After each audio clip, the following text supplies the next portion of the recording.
আসসালামু আলাইকুম রহমতুল্লাহ। সবার দৃষ্টি আকর্ষণ করছি, দেশ ও দেশের বাইরে যত প্রবাসী বাইরে আছেন বা দেশের ভিতরে যত বাইরে আছেন সবার দৃষ্টি আকর্ষণ করছি আমার মায়ের চিকিৎসার জন্য। আমার মায়ের বিভিন্ন ধরনের রোগাক্রান্ত হয়ে অসুস্থতায় ভুগতেছে। আপনারা তার পাশে দাঁড়ান এবং তাকে একটু সাহায্য করেন। আপনাদের সাহায্য দ্বারা আমার মার ওষুধ চিকিৎসা করা হোক এবং সে আমাদের মাঝে বেঁচে থাকুক। আমার মায়ের একজন সন্তান, আমার বাবা নাই, বাবা মারা গেছে। আমার আর কোনো ভাই বোনও নাই। অসহায়ের ভিতরে আছি আমরা খুব।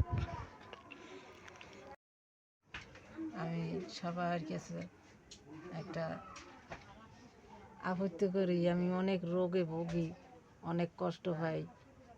আমার গ্যাস্ট্রিকে আলসার, আমার জরলনরি ইনফেকশন, ঘাও, আমার পুরো পেটে ঘাও, আমার নাকে পলিফাস, আমার মাথার মধ্যে পানি, আমি অনেক কষ্ট পাই।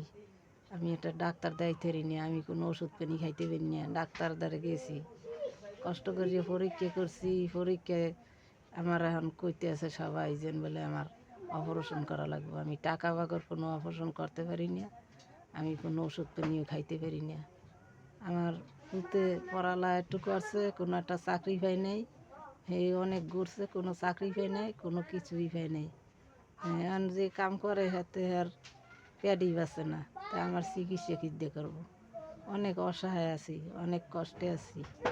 আমি সবার কাছে এই আপত্তিটা করি, আমার একটু সবাই সাহায্য করেন। আমি অনেক কষ্ট পাই, আমার পেটে ব্যথা, খুবই একটা কষ্ট। চোখেও আমি বেশি এমনটা দেখি না।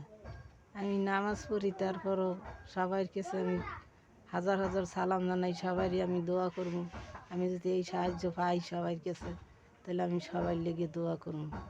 নামাজ পড়ি, আমার একটু সাহায্য করেন আপনারা সবাই, সবাই আমার একটু সাহায্য করেন।